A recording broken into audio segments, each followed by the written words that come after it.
I moved in with the Thompsons on December 25th, 1980, Christmas Day. They were a very rich family.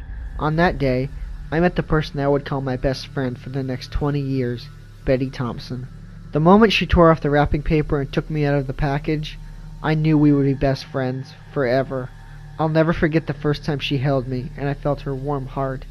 She named me Timmy, and from that day on, we started a beautiful friendship. We did everything together. We were always together, no matter what, and no one could change that. I wouldn't let them. We were best friends. And I made sure that everyone was nice to her and that everything was fair. I always made sure that she was happy and that nothing could hurt her. Soon, I became Betty's only friend, because the other children feared my wrath, and they knew what would happen to them if they treated Betty unfair. There was this one kid named Tyler who used to come over and pick on Betty. He would pull her hair and call her names, and I didn't like that. One day he happened to come over, and Betty wasn't home, so he went outside to play on the swing set until Betty got back, and I was waiting for him. I grabbed the knife from the kitchen and slipped outside. He wasn't a problem anymore after that, and he was a bad influence anyway. I buried him in the backyard on a hill overlooking a little river. Betty came home, and we played games all afternoon. Betty's favorite game was hide and seek. No matter where she hid, I would always find her, and I was really good at it. Betty stopped socializing with the other children, and I truly became her only friend. Her family was worried, but stayed clear of upsetting her, so they accepted our relationship. But soon, everything changed between us. Years later, eventually Betty got married, and I of course came with them, and moved into my own room. Betty's husband got jealous about a year into the marriage and plotted to get rid of me. I was a step ahead of him though, and I made my move first. He wound up having a little accident. He fell down the stairs after something startled him. He didn't die, unfortunately, and he demanded that Betty choose him or me. She chose him.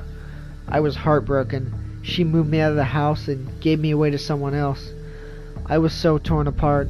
My sadness evolved to rage. My rage turned to vengeance. I was locked in an attic for years. No fun, no friends, nothing. She broke my heart and killed our friendship over a man of all things. After a couple years of sitting in that attic, I broke out. I knew what I would have to do.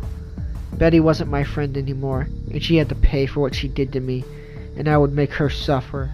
I made my way back to Betty's house, and I slipped through the dog's door.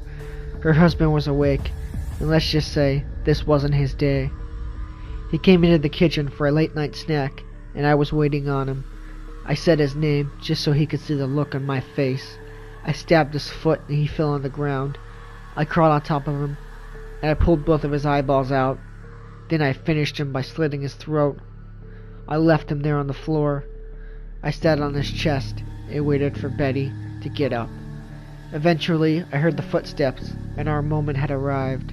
She walked into the kitchen, and I looked at her, and I smiled.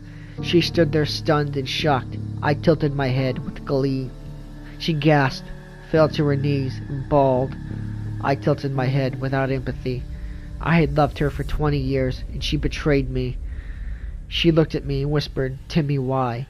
You were always my favorite toy." I frowned and lifted my cotton arm and looked at the mirror. I had aged terribly. I was once new and pretty, and I was dirty and covered in blood.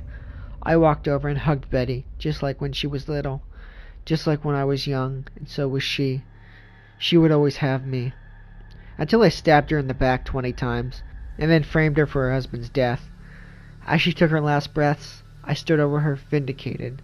I am Timmy, the killer doll, and I've since moved in with a new family, and hopefully this one doesn't abandon me, 'cause I'll kill them if they do.